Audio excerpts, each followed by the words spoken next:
Take a break from your busy schedule and join Harold Sala for Guidelines, a 5-minute commentary on living.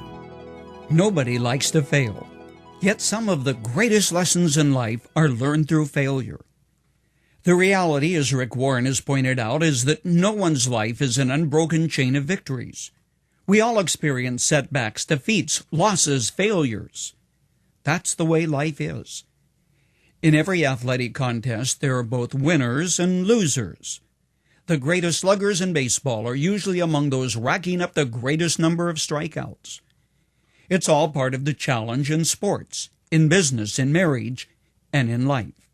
But there is a silver lining to the dark cloud of failure, a second fruit, so as to speak, which is much sweeter than that of initial success.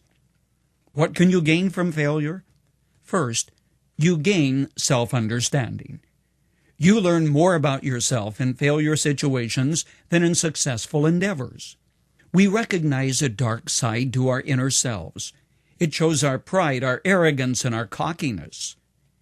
People who eventually succeed after one or more failures are usually better adjusted, less arrogant, more gracious and appreciative.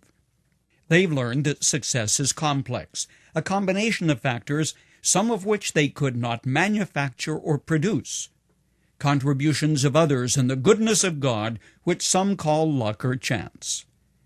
The second benefit of failure is that you learn what will not work. Opportunity often comes through the back door disguised as failure.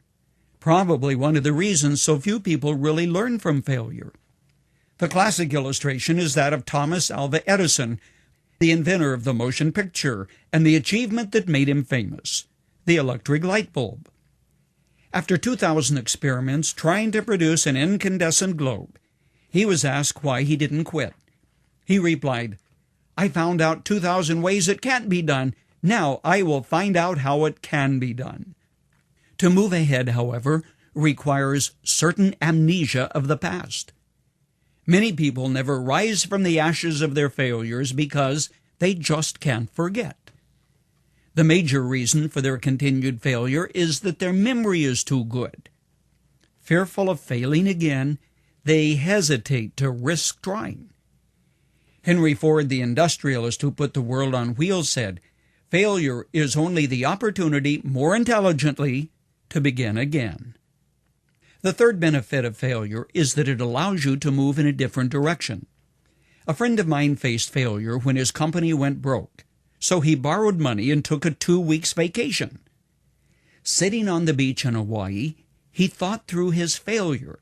He came up with a new business plan, one that eventually succeeded.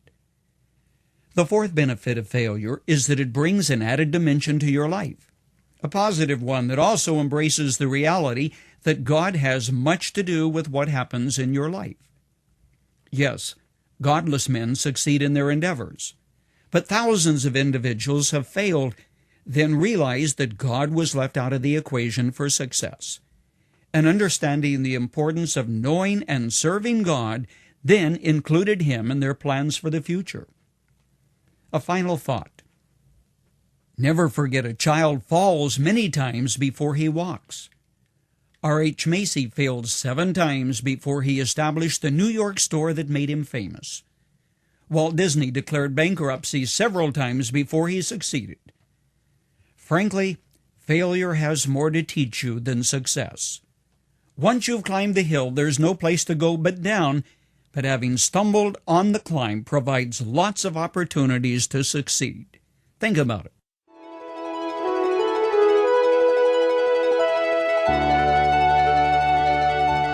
You've just heard Dr. Harold Sala with Guidelines, a 5-minute commentary on living.